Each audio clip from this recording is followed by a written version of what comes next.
ভারতের Siliguri marketing terminal থেকে দিনাজপুরের পার্বতীপুর ডিপো পর্যন্ত বিস্তৃত মৈত্রী পাইপলাইনটি প্রায় ১৩১ কিলোমিটার দীর্ঘ।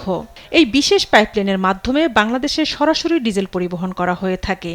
চুক্তি অনুযায়ী প্রতি মাসে ১৫,০০০ টন জ্বালানি বাংলাদেশে সরবরাহ করার কথা থাকলেও বর্তমান পরিস্থিতিতে এর বাইরে অতিরিক্ত জ্বালানি সহায়তা চায় সরকার। এরই মধ্যে জ্বালানি সহায়তা চেয়ে ভারত সরকারের কাছে আনুষ্ঠানিক চিঠি দিয়েছে জ্বালানি মন্ত্রণালয়। জ্বালানি মন্ত্রী ইকবাল হাসান মাহমুদ জানিয়েছেন, আপৎকালীন সংকট মোকাবিলায় ভারতের কাছে আনুষ্ঠানিকভাবে অতিরিক্ত জ্বালানি সহায়তা চাওয়া হয়েছে।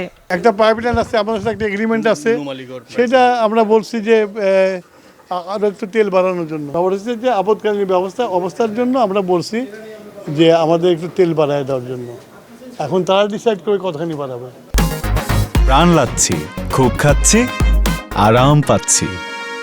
এর আগে সচিবালয়ে বিদ্যুৎ জ্বালানি ও খনিজ সম্পদ মন্ত্রী প্রতিমন্ত্রীর সঙ্গে ভারতীয় হাইকমিশনারের একটি বৈঠক অনুষ্ঠিত হয়। বৈঠক শেষে তিনি গণমাধ্যমকে জানান, জ্বালানি মন্ত্রণালয়ের দেয়া চিঠি তার সরকারের কাছে পৌঁছে দেবেন। বাংলাদেশ জ্বালানি সহায়তা চেয়ে ভারতের কাছে আনুষ্ঠানিক চিঠি দিয়েছে, আমরা তা গ্রহণ করেছি।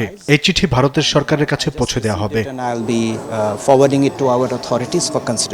২০২৩ সালের মার্চ মাসে তৎকালীন আওয়ামী লীগ সরকারের আমলে এই আন্তদেশীয় পাইপলাইনটির উদ্বোধন করা হয়।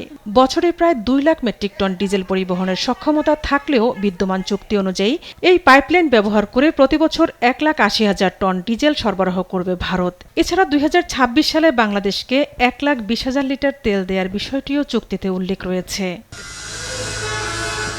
ঝর্ণা রায়, দেশ টিভি, ঢাকা।